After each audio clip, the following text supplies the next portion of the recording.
C.R.U.F.T. Private Janitorial by Michael E. Johnson. Narrated by Michael Hall. It's a Michael thing. We Michaels have clubs all over the world. The history books would say there wasn't a decisive victory. Quebec held the falls to the Finger Lakes, but only about 50 kilometers south. But the Handymen, supported by the Janitors, cleaned out every useful bit of scrap from the falls to Buffalo. In the end, it's all about resources. Chapter 1. Then there is the wine, and the world is without form. There is pain, but it's disconnected and distant, and blurry things. Finally, half-heartedly, the blurry world swims into focus. Tony manages to slump against some bricks? Yeah, bricks. That's what they are, like the universe being reassembled just for him, as uncomfortably as possible. Tony slumps down against some bricks. The small, ruined brick wall is very real. It smells like broken bricks, a hot, rocky smell. The whine continues, but now, intermittently, is a warbling that annoys the hell out of him, like the grating sound your car makes when it is time for maintenance. His headache presses on, encouraged by the sound. Itchy. Something thumps. In the pre-dawn light, a wound on his leg glistens, dappled with dirt, ash, and powder burns. Kinda pretty. Every now and again it throbs out a little more blood. The shiny new Cubamed No Bleeds, trademarked, bandage, now positively vibrant red with his blood. The little indicator patch shows, "Change me!" Its friendly smiling face just dripping with anticipation, or something. Itchy. Something is out of place. No, not out of place. Different word. The warbling is really beginning to make his headache much worse. Thump, thump. The thumps feel nice. Tony leans back against the bricks and lets the sound of a heartbeat wrap around him like a warm summer night. Thump. No, a summer afternoon. Doing something simple. Something nice and repetitive so you know how little progress you're making. Warm and slow, barely getting much of anything accomplished. Thump. Thump, thump. Closing his eyes, he reaches up with his left hand and scratches his chest through his body armor. The little shards of ceramic plate tinkle like wind chimes.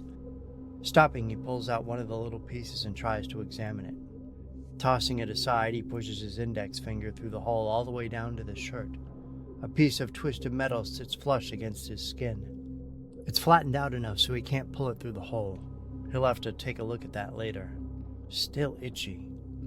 The sun crests the far hill. Tony looks right at the dawn, his eyes attempting to throw another headache his way, but his head already has a few and it passes it off to annoyance. One more thing for a busy emotion to deal with. After all, that damn warbling keeps coming and going. The whine sings the sun up into a few passing clouds. Tony smiles. Popcorn? Who's making popcorn? Pop, pop, pop. Something like popcorn anyway. Smells like gunpowder. Sounds like popcorn. The warbling is much louder now, almost loud enough to put the whine to shame. Tony exhales and watches the little cloud of condensation drift away. Huh. Must be cold. Maybe a nap or something. That'd be nice. He tries to snuggle the brick wall without success.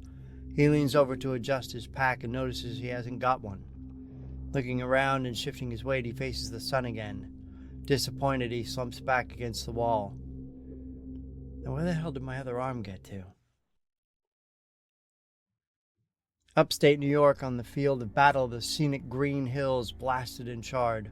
Here runs a thick little man, pell-mell, here and there, scrambling over the fallen bricks of some small little village of hamlet of or town of something or other that doesn't even matter anymore. The place looks like a fairly standard definition of hell for the better part of the last 3 or 4 centuries. Thump. He stops to straighten his footing at the top of a rise and scans the valley before him. A few kilometers across the way, little clouds of dust rise lazily up past the far side of the far rise. Backlit by the clouds over the Quebecois side of the front, their huge, blinding lights still visible all the way from here, right where he knows he needs to go. Jesse stops and unbuckles the chin strap, showing a clean line across his dirty face. He pants. Come on, little Jess. Let's just find Tony and get the hell out of here. He takes a deep breath, holds it a second to catch up with all this sudden exercise, and yells, "Tony!" There's a small cluster of broken buildings like shattered beasts or whales strewn about the valley. Jesse starts down the rubble, slipping, losing his helmet, sliding a good 20 yards down the hillside. He shakes loose a small landslide of pebbles in his wake, but manages to keep upright well enough to stop on his knees. "Tony!" He pauses for a second to listen and cups his hands to his mouth. "Tony!" Running out into the valley, he sticks to clumps of burned trees and the remnants of homes, not exactly cautious, but keeping moving as fast as he can. "Tony!" When he reaches the steam bed, clogged and mushy with ash, he stops for a second and looks up and down for some way to cross. A half-broken building on the far side seems like likely enough cover for a while. He picks up a good-sized rock and pitches across what must be the center of the gray stretch. The dust parts with a bloop, and ripples cascade out. About 20 meters wide at least. Jesse pauses and rubs his chin. Unslinging his pack, drops his rifle, his sidearm, and medkit. Turning back to the water, he pauses and reattaches the medkit next to his belt and knife and all-diver and sticks the tip of his boot in the water. Light blazes up to his left. A Quebecois cruiser sits on the bank not 5 meters from him. 4 soldiers smile. One even laughs a little while pulling back the armature on the 127 mounted on top. "Où allez-vous?" Jesse turns to face them and holds up his hands, looking up to the sky and waving his hand a little. "Je me rends." The gunman purses his lips and takes a drag on his cigarette, pointing the gun skyward and leading on it. But the others look at each other.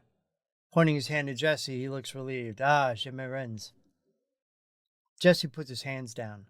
"Wow, that was easy. I accept. Lay down your arms." Putting one hand on his hips and pointing to the ground in front of the vehicle. "Non, idiot," and swings the gun back to Jesse's direction.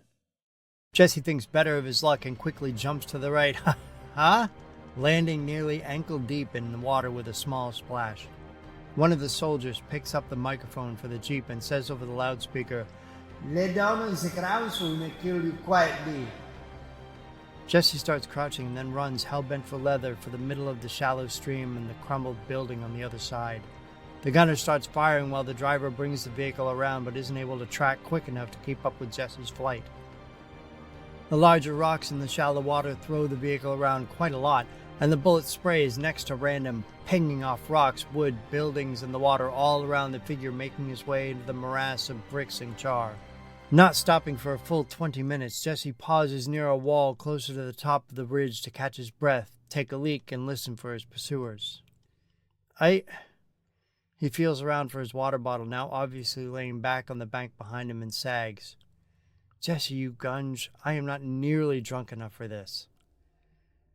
Thump, thump, thump, thump, more little clouds rising up in the western sky.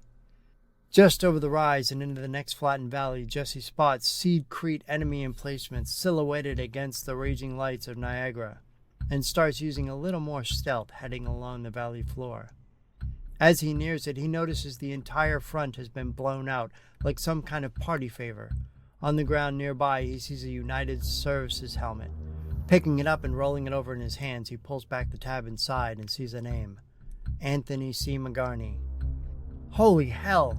Jesse slips the helmet on, adjusts the strap, and turns on the LED to light the ground.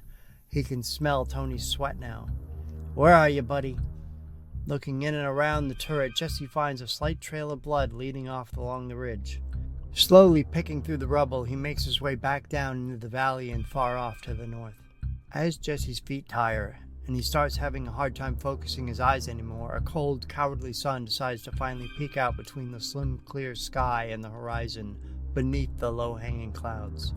The harsh angled light immediately brightens the ground, and Jesse starts making better progress, following the spatters of blood. "Holy crap, Tony, how much are you bleeding?" As he begins to see the scuffling trail and dust leading to a low wall up ahead. "Tony!" Thump, the thump. Jesse runs past the ripped open bandage wrapper, eco-friendly, Tony! Past the belt gear, past the leg armor, past the spool of duct wire. Tony! Around the corner and runs flat out at the body leaning stretched out from the short, blasted brick wall. Tony! Jesse slides in, kneeling next to him. Thump. Hey, buddy. Grabbing his head and lightly smacking him. Hey, talk to me, buddy. Tony, it's me, Jesse. Oh. Opening his eyes a little. Hey, man. How's it going? Jesse's face breaks out into a big grin. Whoa, you little bastard. You had me worried there for a minute. Thump. The ground rumbles. Jesse pulls open Tony's medkit and finds most of the contents melted together in a lump. Jesse, I don't want to do this anymore. And my head hurts really bad. You and me both, brother. Hey, keep those eyes open. Jesse gives Tony a few light smacks till he opens his eyes and then pulls his own kit off to see what he might have. See? You see that smiling face? Jesse holds up Mr. Smiles' trademark and pulls off the needle. Mr. Smiles is going to make you feel like $1,000,000, okay? We're just going to go right in the neck here because that's the only one I never screw up. Jesse sticks Tony in the carotid. Tony smiles and his rigid features relax. Yeah, you like that, don't you? Let's see what else I remember. Jesse starts looking over Tony's body, the leg wound no longer bleeding, and finds a water bottle clipped to his side. Taking a sip, he then holds it up for Tony to take a long drink while checking him with his other hand. Squish. Hey, Tony? Looking over. Where's your arm? Tony shrugs blissfully. Jesse pulls out a blood-stop pad, tears it with his teeth, and puts the pad over the stump. Tony takes the bottle and Jesse finishes bandaging the shoulder. Thump. Little fragments on the wall dance. You'll be just fine. Tony puts the bottle down and sighs contentedly. You know what I want? Besides another Smiles? Yeah. No, I want to be a janitor. They'd never take you. Not Janitorial Corp. I mean, janitor. What, you mean mops and bucket and light maintenance? Exactly, my fine friend. Double checking behind Tony's head, Jesse is visibly relieved that he's got Tony at least mostly patched up. He pulls open Tony's armor and pulls out a heavy metal slug. He runs his hand over the ribcage and abdomen, checking for open wounds. Thump, thump. Some light pitter-patter of small debris came raining over the ridge. You, sir, are one lucky bastard. Turning to the side, he holds the slug up next to the light. Something this big should have punched right through. I think I believe you the next time you tell me to wear the Protexum trademark shirts under all that armor. He tosses the slug aside and faces his wounded yet living buddy and pulls his registration tags through the vest and snaps the red one marked EVAX trademark. Well, if this doesn't get you put on that kind of light duty, I don't know what will. Standing, hands on his hips, Jesse admires his patch job. Stable buddy awaiting evac, and at least Tony will go home for a while. Or somewhere.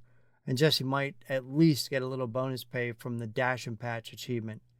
Maybe Grace Under Fire? Hey, Tony? Huh? Sipping his water and smiling up at Jesse. Is Grace Under Fire the Combat Medic achievement? No, that's from, holding your ground under overwhelming odds or something. Combat Medic is Rescue 911. Isn't that for evac? You snapped my tags. No, they get the achievement for evacs, not me.